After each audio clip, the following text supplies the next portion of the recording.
টিনেট্রেস কুকারিতে আপনাদের সকলকে জানাই আমার সাদর আমন্ত্রণ।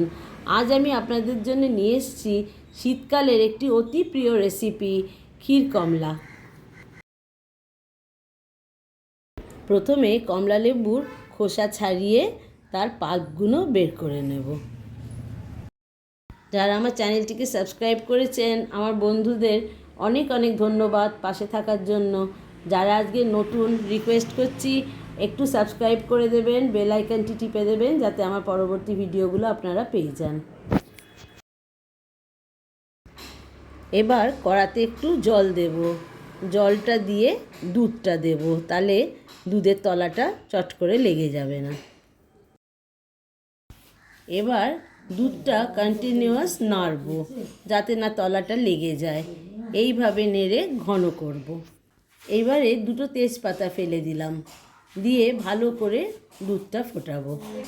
দুধটা একটু ঘন হয়ে গেলে তেজপাতা দুটো তুলে নেব। এবারেতে কনডেন্স মিল্ক দেবো। কনডেন্স মিল্ক বড় চামচের 1 চামচ দিলাম। আর দেব চিনি।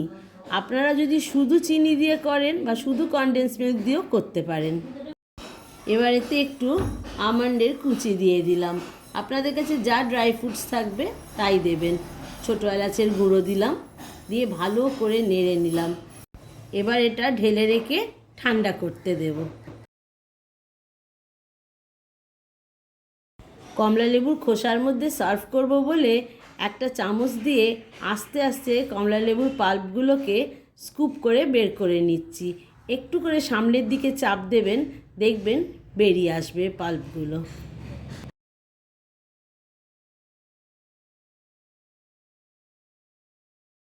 দেখুন কি সুন্দরভাবে এটা বেরিয়ে এলো। এইভাবে করে দেখবেন খুব তাড়াতাড়ি ইজিলি বেরিয়ে আসে। ঘন দুধটা যখন একদম ঠান্ডা হয়ে যাবে তখন তাতে কমলা লেবুর রস দেব। কমলা লেবুর রসের পরে কমলা লেবুর পাল্পটা দিয়ে দেবো, দিয়ে ভালো করে মিক্স করব। এই সময়েতে একটু কমলা লেবুর খোসাটাকে ঘষে ইয়েলো পোর্শনটা একটু দিয়ে দেবো, তাতে ফ্লেভারটা আরও ভালো হবে। ভালো করে মিক্স করে রেডি করে নেব। এবার কমলা লেবুর খোসার ভেতরে ঢেলে দিচ্ছি। ওপর থেকে কমলা লেবুর পাল্প, ড্রাই ফ্রুটস দিয়ে একটু গার্নিশ করে দেবো।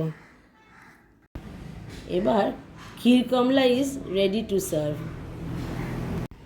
আপনাদের কেমন লাগলো একটু কমেন্ট সেকশানে লিখে জানাবেন, একটা লাইক শেয়ার দেবেন।